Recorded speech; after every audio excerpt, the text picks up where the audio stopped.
ಆತ್ಮೀಯ H16 news ಅರ್ಥಾತ್ ಹೇ ಸೀತಾರಾಮಗೆ ಸ್ವಾಗತ. ನಾನು ನಿಮ್ಮವ MI ಅಥವಾ ಮಲ್ಲಪ್ಪ ಜೋತಾರ್. ಆದ್ಮೇಲೆ ಇವತ್ತು ಕಂಡ ಹಾಗೆ ವಿಶೇಷ ಒಂದು ಚರ್ಚೆ ಅಲ್ಲ, ನಮ್ಮ H16 ನ್ಯೂಸ್ ಚೀಫ್ ಎಡಿಟರ್ ಆದಂತಹ ಅಶೋಕ್ ಜೋತಾವರವರು ಈ ರೈತರ ಮಧ್ಯದಲ್ಲಿ ಹೋಗಿ ರೈತ ಚಳವಳಿಯ ಮಧ್ಯದಲ್ಲಿ ಹೋಗಿ ಅವರ ರೈತರ ಸಮಸ್ಯೆಗಳ ಬಗ್ಗೆ ಏನೇನು ಕಂಡು ಬಂದರು ಆ ವಿಷಯಕ್ಕೆ ಒಂದು ಚೌಕಟ್ಟು ಹಾಕಿದ. ಆ ಚೌಕಟ್ಟು ಮೊದಲು ನೋಡ್ರಿ. 3,500 ರೂಪಾಯಿ ರೈತರ ಶ್ರಮಕ್ಕೆ ಅಂತಿಮ ಪರಿಹಾರವೇ? ಕಬ್ಬು ಬೆಳೆಯೋದನ್ನು ಬಿಟ್ಟರೆ ಏನಾಗುತ್ತೆ? ರೈತರು ಬೀದಿಗೆ ಇಳಿಯೋದೇ ಒಂದು ಮುಕ್ತ ಪರಿಹಾರ. ರೈತರಿಗೆ ಶಾಶ್ವತ ಪರಿಹಾರ ಏನಿದೆ?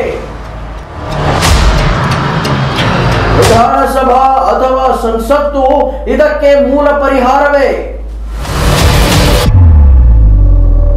ರೈತರ ನಿಜವಾದ ಗೋಳು ಏನು?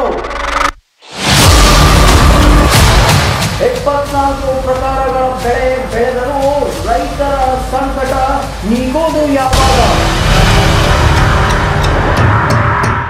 ರೈತರ ಗೋಳಿಗೆ ರೈತರಲ್ಲಿಯೇ ಪರಿಹಾರ.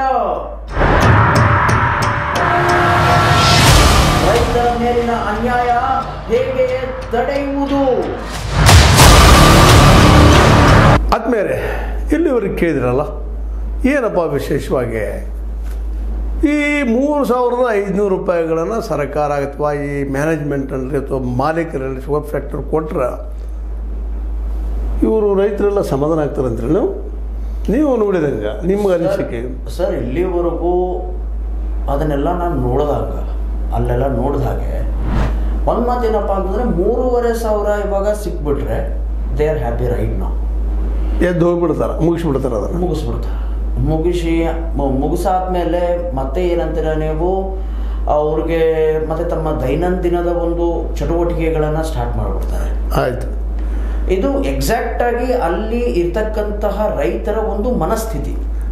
ಇದು ಇವ್ರಿಗೆ ಶಾಶ್ವತ ಅನಿಸ್ತದನ್ನು ಪರಿಹಾರ 3,500. ಅಲ್ಲೇ ಈ ವಿಷಯದಲ್ಲಿ ಏನಾದರೂ ಪ್ರಶ್ನೆ ಮಾಡಿದ್ರ ಅಲ್ಲಿ ನಾಯಕರ ಜೊತೆಗೆ ಅಥವಾ ಅಲ್ಲಿ ರೈತರ ಜೊತೆಗೆ? ಅಲ್ಲೆಲ್ಲ ಪ್ರಶ್ನೆ ಮಾಡಿದಾಗ ಹೆಂಗಾಗುತ್ತೆ ಸರ್, ಇವಾಗ ಇದನ್ನ 3,500 ಇವಾಗ ತಗೊಳ್ಳೋಣ. ಇದು ಮೊದಲು ನಮ್ಮ ಹೋರಾಟ, ಪ್ರಥಮವಾದಂತ ನಮ್ಮ ನಿಲುವು ಇದು. ಇದಾದ ತಕ್ಷಣ ಮುಂದೆ ಏನಾಗುತ್ತೋ ಮತ್ತೆ ನಾವು ಹೋರಾಟಕ್ಕೆ ಕೈ ಹಾಕ್ತೀವಿ ಅಂದ್ರೆ ನಿರಂತರವಾಗಿ ಹೋರಾಟ ಮಾಡುವಂತ ಮನಸ್ಥಿತಿ. ನಿರಂತರವಾದಂತಹ ಹೋರಾಟಕ್ಕೆ ಮನಸ್ಥಿತಿ ಇದೆ. ಆಮೇಲೆ ಇನ್ನೊಂದು ಮಾತು ಏನಪ್ಪಾ ಅಂತಂದ್ರೆ, ಅಲ್ಲಿ ಶಾಶ್ವತವಾದಂತಹ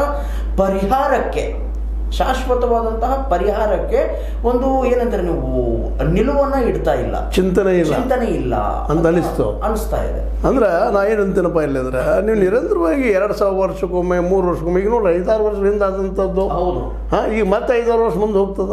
ಅಷ್ಟು ನಡಕ ಈ